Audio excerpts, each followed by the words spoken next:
De retour dans les tutoriels autour du logiciel Awacor, nous allons voir aujourd'hui une nouvelle section et à la fin de cette section, vous saurez comment créer des injecteurs de boucles pour tester vos nouveaux process, tester vos sections que vous aurez programmées dans votre automate. Alors cette nouvelle fonctionnalité d'Awacor qui apparaît avec la version 2024.9 est en quelque sorte une option plus orientée pour les techniciens et les développeurs. Ce n'est pas un outil de productique, c'est plutôt un outil de mise au point de process, mise au point de section qu'un développeur sur un automate par exemple voudrait tester. Pour cela, on dispose maintenant d'une nouvelle option qui s'appelle Slots sous la ligne et la rubrique API ou PLC selon la langue dans laquelle vous vous trouvez. Lorsque vous faites un double-clic, vous retombez sur l'interface habituelle pour créer un nouvel élément et ensuite en définir les caractéristiques.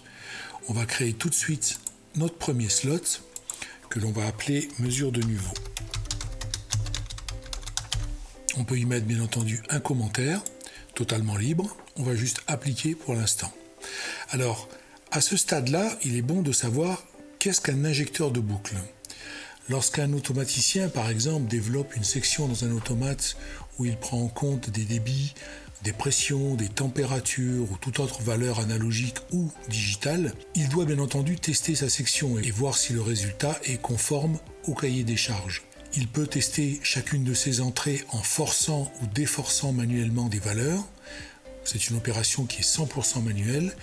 Il peut aussi utiliser des injecteurs de boucles analogiques et les câbler physiquement sur son automate pour simuler une grandeur, simuler un signal, ou câbler des interrupteurs tout simplement lorsqu'il s'agit d'entrées digitales dites TOR, tout ou rien. Le mieux avec Awacor est de pouvoir créer tous ces outils de manière totalement virtuelle. On peut créer des injecteurs de boucles, on peut créer tout simplement des interrupteurs et en avoir le résultat visuel. Vous pouvez également utiliser les fonctionnalités intégrées comme par exemple les montées et les descentes programmables. On va créer notre premier instrument à l'intérieur de ce slot, mesure de niveau. Je clique sur le bouton plus, j'ai un injecteur qui est totalement vierge. Je vais d'abord chercher un tag name, en l'occurrence hauteur ballon, et vous remarquerez que dès lors que j'ai défini le tag, il est animé, nous avons la mesure en temps réel qui s'affiche. Je peux en créer jusqu'à 100 pour chaque slot. Le nombre de slots, bien entendu, est illimité et vous pouvez créer 100 instruments à l'horizontale. Je vais en créer un deuxième où je vais mettre le niveau H-cuve, un troisième dans lequel on va monter la hauteur silo et un quatrième dans lequel on va monter la hauteur des grains. Voilà, vous pouvez remarquer pour chaque instrument, chaque injecteur, vous avez la mesure en temps réel qui s'affiche, l'automate étant bien entendu actif en ligne et nous sommes connectés dessus. Il suffit pour cela d'aller voir dans notre architecture. Tous nos serveurs sont actifs, tout est vert, donc ça fonctionne. Nous avons la connexion avec les automates. Ici, vous avez l'APV, ce que l'on appelle la valeur primaire en bleu, qui est en fait un gros potentiomètre que l'on va pouvoir manipuler. Il s'anime automatiquement en fonction de la valeur. Il est très important de savoir que lorsque vous créez un tag name avec un injecteur, vous devez l'avoir spécifié complètement dans la liste des tags. C'est-à-dire que hauteur ballon, nous avons indiqué qu'il s'agissait d'une mesure entre 0 et 30 000 mm. Idem pour tous les autres. Si à un moment donné vous n'avez pas saisi de limite minimale et maximale pour un tag, il n'est pas humainement possible de lui injecter un niveau sans que l'on sache entre combien et combien on va évoluer. Donc vous devez au préalable avoir défini une valeur minimale et maximale pour le tag que vous voulez simuler. Vous avez la possibilité ici également de modifier par des raccourcis plus directs la valeur, la PV, en mettant 0%, 25%, le quart, un demi, donc on se met à 50% de l'échelle, aux trois quarts ou à 100%. Le pourcentage est lui-même rappelé en dessous, ainsi que la valeur directe. Un exemple, je clique sur hauteur ballon et je vais tout simplement descendre le niveau. Pour cela, je peux utiliser la roulette de la souris. En poussant la roulette ou en la tirant, on fait descendre ou monter le niveau. Tout ce que je fais à ce niveau-là est maintenant retranscrit en direct. Je suis connecté en live sur la voie. Ici, j'ai descendu le niveau virtuellement à 5,90 m. C'est réellement ce qui s'est passé. Donc ça veut dire qu'à chaque fois que vous créez un injecteur de boucle, lorsque vous manipulez le potentiomètre de l'APV, vous agissez directement sur la valeur. Il est intéressant de noter aussi que, comme je suis connecté, j'ai la possibilité également d'influer sur la mesure en créant en quelque sorte un parasitage.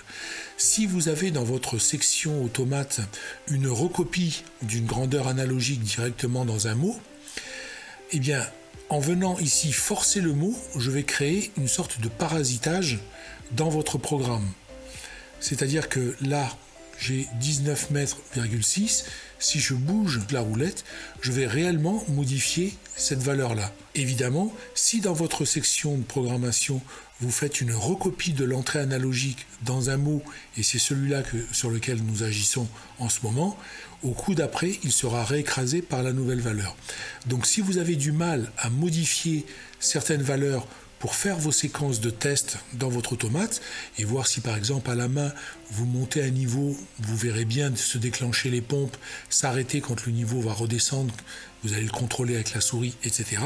Eh bien, si vous avez une section qui effectue une recopie automatiquement, il vous faudra d'abord désactiver la recopie, désactiver la section pour que vous ayez une main totale sur tous ces registres, sur tous ces mots pour que vous puissiez les faire varier ici avec les différents injecteurs. Auquel cas, dès que vous allez modifier une valeur, elle sera automatiquement remplacée dans la seconde qui suit par la recopie qui est effectuée depuis la carte analogique.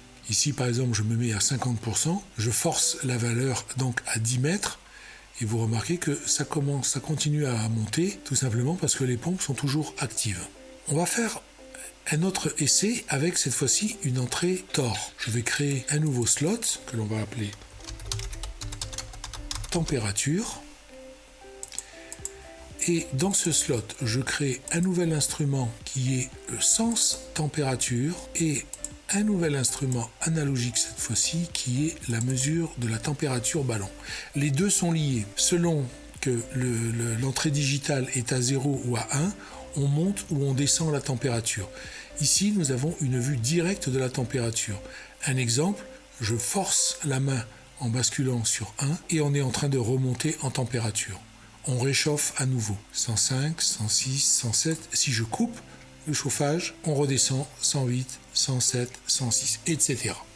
Donc on a la possibilité comme ça d'agir aussi bien sur les entrées tout ou rien, les entrées TOR, ou sur une entrée analogique. Donc pour les programmeurs qui travaillent sur des automates, peu importe la marque, ici on peut directement influer sur la recopie des entrées en se mettant directement sur les mots qui vous intéressent et vous pouvez ici créer autant de voix que vous voulez, autant de slots que vous le désirez pour tout simplement tester votre process et voir en montant le niveau d'un tank artificiellement, en baissant la température, en augmentant la pression, etc. voir si votre section déclenche les bonnes actions au niveau de votre automate. Plutôt que d'avoir une quantité inestimable d'injecteurs de boucle, surtout qu'ils ne sont pas donnés, eh bien vous pouvez les faire de manière totalement virtuelle, de manière totalement logicielle. Une possibilité également, c'est de faire une variation automatique. On a appris qu'on pouvait bien sûr faire varier ces valeurs manuellement, ou du moins influer sur les valeurs en cours. On peut également demander à avoir une variation automatique. Un exemple, je vais rajouter une nouvelle voix sur le mot 11, qui lui est un mot en attente, entre guillemets, qui n'est pas véritablement animé, qui n'a pas de mesure. La section est coupée pour ce mot-là. Et on va tout simplement demander à faire une variation. Vous remarquerez à côté du bouton play que l'on a ici et stop, une petite courbe qui montre effectivement les temps de montée, de descente, etc. Je reviens sur température et vous remarquerez que pour cette entrée-là, sans température, où je n'ai juste que du off et du on, c'est un signal carré, 0 ou 1. Ici, c'est un signal analogique. Je reviens sur ma mesure de niveau. Je n'avais pas sauvegardé. Je reprends le mot numéro 11. Et cette fois-ci, je vais appliquer. Voilà. Donc ici, j'ai une valeur et on va tout simplement s'amuser à la faire varier. Là, je la fais varier manuellement, donc ce mot-là est retranscrit automatiquement dans l'automate. Je vais maintenant faire une séquence automatique en disant que je vais faire varier ce mot non pas sur toute la plage, entre 0 et 100%, mais de 10 à 25%. Alors soit je sélectionne petit potentiomètre et j'utilise la roulette pour le faire varier, soit je peux le rentrer manuellement. Donc 10% à 25%. Une fois que j'ai donné la limite basse et la limite haute, from et to, vous remarquerez dans le graphique que le potentiomètre jaune orangé très clair, c'est la limite basse, et que le potentiomètre orangé est lui la limite haute, et qui se représente de cette manière-là dans le graphique. Donc on indique une limite haute, une limite basse. Puis on a un temps de montée et un temps de descente. Le temps de montée, c'est le potentiomètre jaune-vert, très clair, qui correspond justement à cette plage-là. Le temps où la PV en bleu va monter jusqu'à la limite extrême que nous avons indiquée. Et ensuite, nous avons un temps de descente, le down, qui est exprimé en secondes, comme la valeur up, et qui va tout simplement ici donner la pente de descente régulière. Arrivé au point le plus bas, on remonte et ainsi de suite. Je vais indiquer une pente de 15 secondes et une redescente en 40 secondes. Donc là, en gros, si je regarde ma petite configuration, pour ce signal-là, Word 11, je vais faire varier son échelle de 10 à 25% de sa capacité totale. En montée, je monte de 10 à 25% en 15 secondes et je redescends de 25 à 10 en 40 secondes. Une fois que j'ai fait ça, je n'ai tout simplement qu'à donner l'ordre de démarrer et je clique sur Play. À partir de ce moment-là, je n'ai plus rien à faire. Vous remarquerez la LED verte qui clignote. Ça veut dire que cette voie-là est en marche et en mode simulation. Vous remarquez la PV qui varie toute seule et qui va réellement passer. Voilà, elle vient de passer les 25% puisqu'on est sur une entrée à 0,10 000. Donc là maintenant, elle est en train de redescendre. Elle redescend tout doucement. Elle respecte les 40 secondes. Et ça va continuer comme ça de manière permanente. Tant que je ne clique pas sur le bouton Stop, ce fonctionnement va être cyclique. On va descendre, on va monter, et ainsi de suite. Il est bon de noter que toutes les voies, tous les injecteurs peuvent être en même temps en fonctionnement avec des valeurs totalement diverses. Certaines voies vont osciller de 0 à 100% si vous voulez les faire travailler sur la totalité de la plage. D'autres, si par exemple c'est une mesure de niveau que vous voulez faire osciller entre 80 et 90% et voir si vos alertes de niveau très haut fonctionnent, eh bien vous pouvez régler 80 à 90% de la plage pour telle limite de niveau et la faire marcher indépendamment. Vous pouvez comme ça en mettre autant que vous voulez en marche et avec des configurations différentes. Une possibilité qui vous est offerte lorsque vous avez par exemple plusieurs voix simultanément comme cela qui fonctionnent, c'est la possibilité de mettre la voix en solo. C'est-à-dire que lorsque je clique sur le bouton solo, seule cette voix-là maintenant est active, elle est en fonctionnement cyclique, donc elle continue son cycle, il n'y a pas de souci, elle ne s'arrêtera pas sauf si j'en donne l'ordre. Les autres sont toutes gelées. C'est-à-dire que si elles avaient des fonctionnalités automatiques d'oscillation, elles seraient automatiquement gelées. Elles passent en grisé, mais comme vous pouvez le voir, les valeurs qui sont affichées continuent d'être animées, ce sont celles qui viennent de l'automate. La seule voie autorisée à émettre est celle pour laquelle j'ai cliqué solo. Si je déclique, je récupère l'intégralité de mes voix que je peux faire varier comme bon me semble. Je peux aussi individuellement verrouiller certaines voix, c'est-à-dire ne plus les animer et ne plus faire en sorte qu'elles viennent perturber votre signal. Donc je peux faire un lock de celle-ci, de celle-là et de celle-là. Vous ne pouvez plus maintenant faire varier ces voix ici. À tout instant, je peux bien entendu les déverrouiller. Je reclique sur le bouton lock et elles reprennent leur fonctionnalité. Si toutefois elles étaient en mode play, à partir du moment où je fais un lock, je désactive le play, c'est-à-dire le fonctionnement cyclique des courbes, entre 10 et 25% dans ce cas-là, ça arrête automatiquement ce fonctionnement. C'est à vous de le reprendre manuellement. Un exemple, je clique sur le bouton lock. Ici, la fonctionnalité de variation est bloquée. Cet injecteur de boucle ne fonctionne plus. Si je retire le lock, il n'y a plus de fonctionnement cyclique. Si vous voulez le reprendre, il vous suffit simplement de recliquer sur Play et on recommence. Idem pour le deuxième. Ici, j'ai une entrée de type tout ou rien. Je peux aussi la cycler. Sachant que l'on va passer de 0 à 1, c'est-à-dire de false à true, je n'ai pas besoin d'indiquer une plage en pourcentage.